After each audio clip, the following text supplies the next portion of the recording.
దేవుని సమయం చాలా విలువైనది. దేవుని దగ్గరకు వస్తున్న మనము దేవుడు ఉన్నాడని, ఆయన అడిగేవానికి బలం ఇస్తాడని మనము నమ్మాలి, విశ్వసించాలి. ఆయన 2-3 ఉన్న చోట నేను ఉంటాను అన్నాడు. ఇక్కడ ఇంత ఆరాధన జరుగుతుంది, ఇక్కడ ఇంత వాక్య పరిచర్య జరుగుతుంది, ఇంత ప్రార్థన జరుగుతుంది అంటే గమనించండి, ఇక్కడ దేవుడు ఉన్నాడా లేడా? కొందరు అజ్ఞానంగా ప్రవర్తించేవారుగా ఉంటారు. స్తోత్రం చెప్పండి.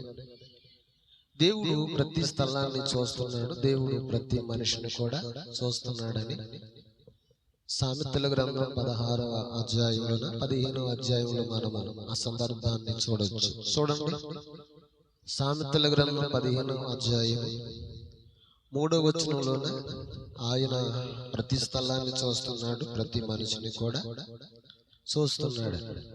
అమ్మా, యెహోవా కన్నులు ప్రతి స్థలం మీద ఉండును, చెడ్డవారిని మంచివారిని అందరిని చూస్తున్నాడంట ఆయన. స్తోత్రం చెప్పండి. ఒకళ్ళని చూసి ఒకళ్ళని చూడుకోకుండా ఉండే దేవుడు. అమ్మా, మార్కు సువార్త 8వ అధ్యాయము దగ్గరలో ఉన్నవారు రావటం చూశాడంట, దూరము నుండి వచ్చిన వారిని కూడా చూశాడంట. మార్కు సువార్త 8వ అధ్యాయం 2వ వచనంలో. స్తోత్రం చెప్పండి గట్టిగా. నిజమే, దగ్గరలో ఉన్నవారు రావటం చూశాడు, దూరంలో ఉన్నవారు రావటం కూడా చూశాడు. రానవారిని కూడా దేవుడు ఏం చేస్తాడంట? చూస్తాడు. చూడ్డా రానవారిని. అమ్మా చెప్పాలి, రానవారు చూడ్డ. రానవారికి రానవారు ఆయన కనపడరాడరా? కొండ మీదకి పట్టణం మరుగై ఉంటుందా? స్తోత్రం చెప్పండి. అమ్మా, ఆయన ఆకాశం ముందున్నాడు, మనము భూమి యందు ఉన్నాం. ఆయన కన్నులు అందరినీ కూడా చూస్తున్నాయి. దేవునికి మహిమ కలుగును గాక. మనము చాలా మంది అనుకుంటాం, కీర్తన 14లో చూడొచ్చు, దేవుడు లేడు అనుకునే వాళ్ళు అంటారంట. స్తోత్రం చెప్పండి. ఒక మాట చూడండి, కీర్తన గ్రంథంలో దేవుడు లేడని ఎవరు అనుకుంటారు? ఆ మాటను మనం చూద్దాం. కీర్తన గ్రంథంలో 5వ అధ్యాయం 4వ వచనంలో ఆ సందర్భాన్ని, 10వ అధ్యాయం 4-5 వచనాల్లో కీర్తన గ్రంథంలో వారు కొందరు ఏమనుకుంటారంటే ఇష్టానుసారంగా మాట్లాడేవారుగా ఉంటారు అన్నమాట. దేవుని సన్నిధి అని కూడా చూడండి. దేవునికి మహిమ కలుగును గాక. హల్లెలూయా. మన దేవుడు అల్లరికి కర్త కాడు. స్తోత్రం చెప్పండి. హల్లెలూయా. చూడండి, ఆ మాటను మనం చూస్తే కీర్తన గ్రంథము 10వ అధ్యాయం 4-5 వచనాలు, దుష్టులు తమ ఏమన్నాడైనా, దుష్టులు పొగరెక్కి యెహోవా విచారణ చెయ్యడను అనుకుంటున్నారు. ఏమనుకున్నారంట? దేవుడు అనగా యెహోవా ఏమి కూడా విచారణ చేయడు. మనకేంటి? మనకు భయం ఏమైంది? ఆమేన్. చదవరత్తాలి. దేవుడు లేడని వారెల్లప్పుడును యోచించుదురు, వారెల్లప్పుడును భయము మానుకుని ప్రవర్తించు వారిగా ఉన్నారంట. హల్లెలూయా. ఎలాగున్నారంట? అసలు భయం ఉండదండి వీళ్ళకి. దెబ్బ తగిలినాక తెలుదు నొప్పి. హల్లెలూయా.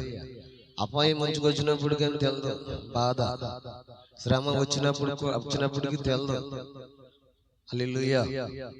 నిజం. అప్పుడు వరకు అంటే కళ్ళు మోసుకుపోయి ఉంటాయి, దానిని బట్టి ఇలాగ ప్రవర్తించేవారు ఉన్నారంట. హల్లెలూయా. ఆ సందర్భాన్ని మనం చూసినప్పటికీ కీర్తన గ్రంథంలోనే 5వ అధ్యాయం 4వ వచనం అన్నాడు, నీవు దుష్టత్వమును చూసి ఏం చూసి ఆనందించే దేవుడు కాదంట. నీవు దుష్టత్వమును చూసి ఆనందించు దేవుడు ఏమాత్రమును కూడా కాదు. చూడండి, చెడు పనులు చేయు వారి కంటే ఆయన యొద్ద ఏమాత్రమును చోటు లేదంట. స్తోత్రం చెప్పండి. చదవరా తల్లి.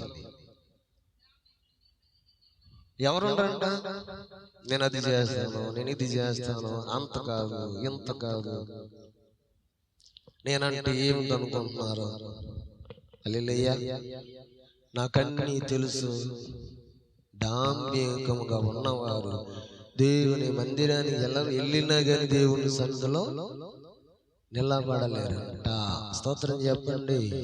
అందుకే కీర్తన గ్రంథంలో 1వ అధ్యాయంలో అన్నాడు, దుష్టుల ఆలోచన చెప్పిన నడవక, పాపుల మార్గమును నిలవక, అపహాసకులు కూర్చుండు చోటున కూర్చుండక, యెహోవా ధర్మశాస్త్రమునందు ఆనందించు దివారాత్రములు ఎవరైతే దాన్ని ధ్యానించువాడిగా ఉంటాడో వాడు నీటి కాలవల వారన నాటబడిన వాడై ఆకు వాడక తన కాలమందు ఫలమిచ్చు చెట్టు వలే ఉంటాడు. ఎవరు?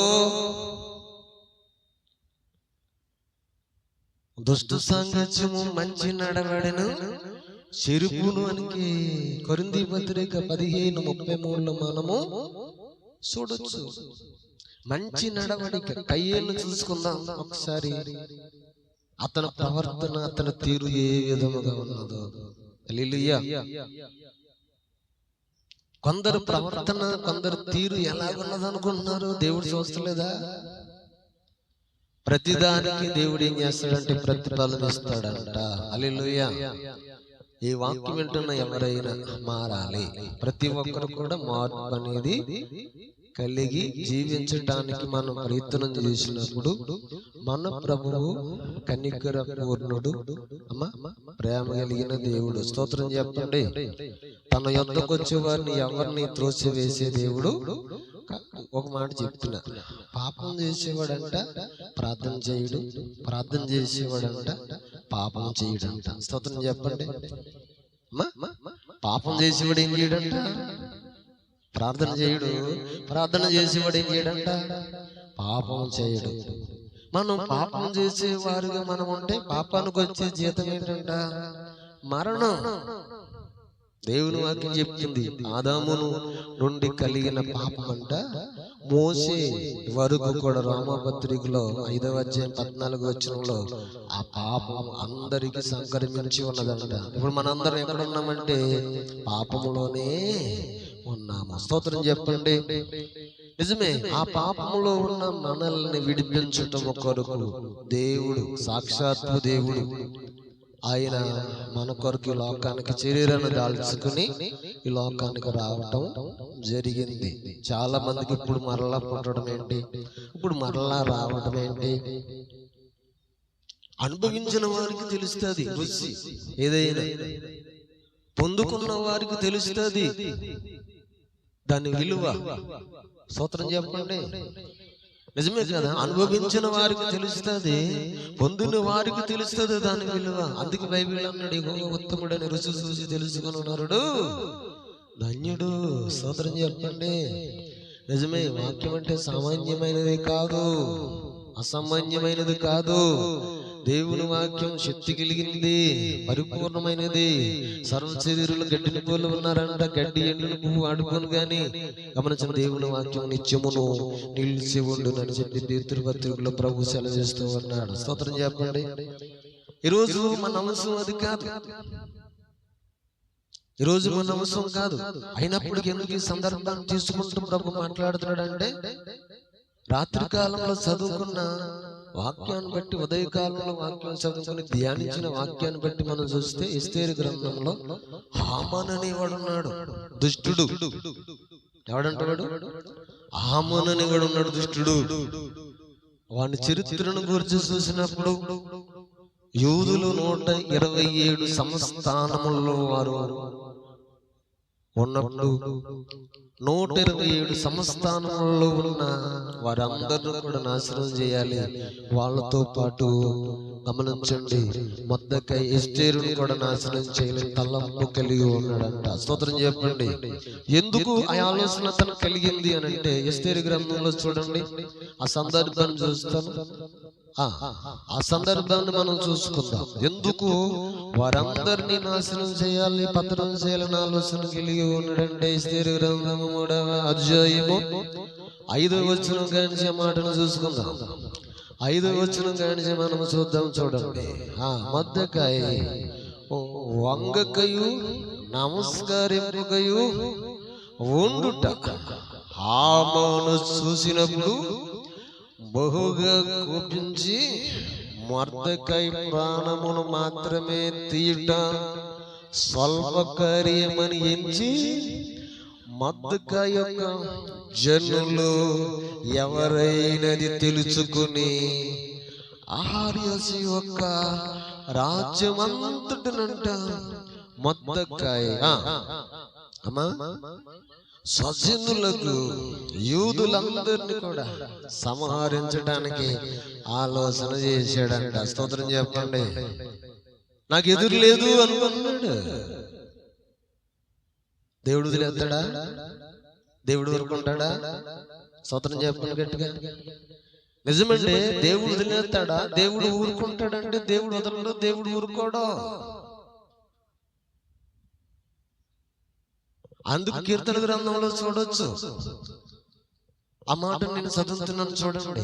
ఎక్కడ ఎవరు నిలవరు, ఎక్కడ ఎవరు ఏ విధముగా నిలవరు అనే దాని కొరకు కీర్తన గ్రంథం 1వ అధ్యాయంలో మనం చూసుకున్నప్పుడు పరిశుద్ధాత్మ దేవుడు అంటున్నాడు.